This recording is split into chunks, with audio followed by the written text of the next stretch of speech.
Hi, it's just adjusting the volume there. I came across a video earlier which showed a British professor, middle-aged man, going into a cafeteria, looked like a cafeteria at a university in Hong Kong. I'm not sure about the precise institution, um, but basically, some students were there. They were in the black regalia that has kind of become a trademark, I guess, a hallmark of the protesters in Hong Kong. And they weren't being violent, but they were blocking the cafeteria. And the girl handed him a note. I don't know specifically what it said, but it was a bit of a tense situation because he basically said, "Okay, so you young people want this revolution against China. You want to change the world. You want to stop what China is doing." And the impression I got from this was, I'll try and put a link if I can, but it was from Facebook, so I'm not sure if I could do a link format there. Anyway, he said that there is no way that you will get mainlanders to see the model of democracy that they have in mind, the Hong Kongers have in mind. He understood the frustration and he understood why they felt as strong as they did. But what he took issue with was in increasingly violent methods that some of the protesters are using, which is only going to play into Beijing's hands. Now, I agree with this. And just to be clear here, I am absolutely 110% on the side of the Hong Kong demonstrators ideologically. I think as we come up to the 70th anniversary of the founding of the PRC, it's very obvious that the Chinese Communist Party cannot be trusted. They betrayed the Sino British Joint Declaration, and it's very clear that they are gradually but surely trying to make Hong Kong just a communist clone of any other mainland city, and they're disregarding the principle of one country, two systems. So I'm with the protesters 110%. Um, the way that China has responded in terms of its broadcasting is interesting. When the demonstrations were at their peak, with up to 2 million people at one demonstration, CGTN ignored it, just didn't report it, ignored it completely. It's only recently they've been starting to comment on it, and of course, taking it from the negative angle. Oh, look at these rioters being supported by the West, being funded by the West. The latter is a claim that they can't provide evidence for, but um, what they're saying is basically, oh well, this is democracy, this anarchy. These are just criminals and terrorists.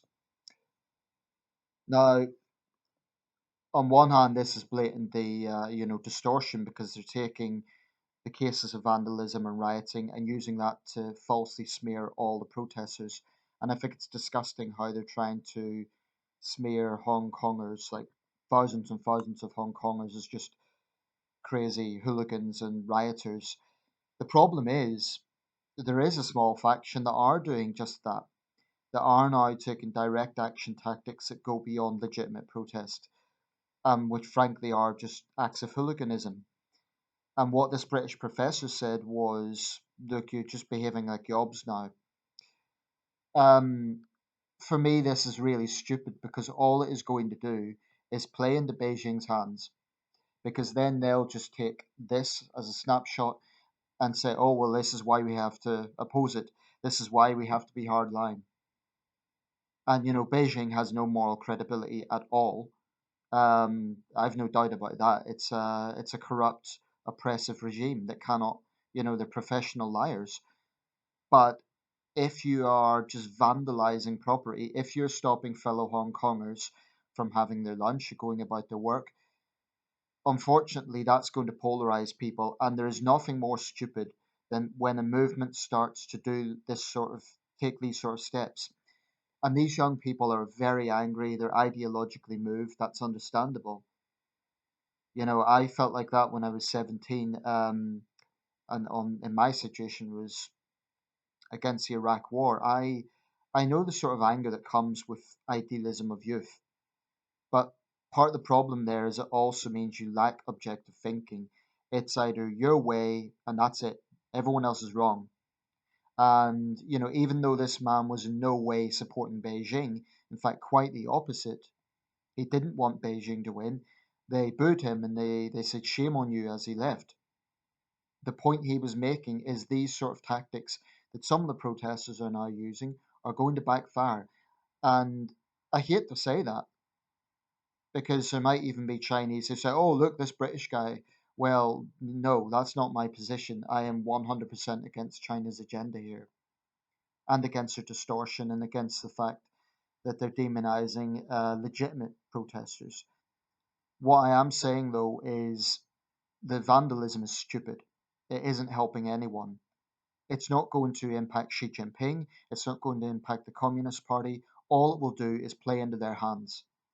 Now, the young woman got very angry. You couldn't see her on the camera, but she said, oh, we've tried everything else. And then she said, oh, do you want us to just sit at home? But that's not what he's saying. It's, I get their frustration. That Carrie Lam hasn't listened and so on. I totally get that. And certainly if I was in Hong Kong, I'd be in the protest. But you have to be sensible. If you're just vandalizing things, if you're throwing things at the police, and I get that there are real cases of police brutality. I mean, the Hong Kong police have done themselves no favors in any of this, but two wrongs don't make a right. And if CGTN is filming that, you know, it's going to go down badly. Just like that CGTN journalist. Of course, he's a propagandist. The guy that got surrounded by the activists. But what does that do? It just makes them look like a mob and it makes him look like the victim. Now, he works for a totalitarian state. He's a communist reporter with a communist agenda. Okay, I don't trust a single reporter from CGTN because they have no, they're just saying what Xi Jinping wants them to say. But the problem is, that sort of behavior surrounding him and being aggressive in that way, it plays straight into the Communist Party's hands. I mean, frankly, this is starting to look a bit like the way the Red Guards behaved in the 60s. Although, of course, they're not killing anyone, but they are getting increasingly violent. There is a faction among these demonstrators, and they might be a minority, but they're getting increasingly violent, and it's just stupid. It's just stupid because all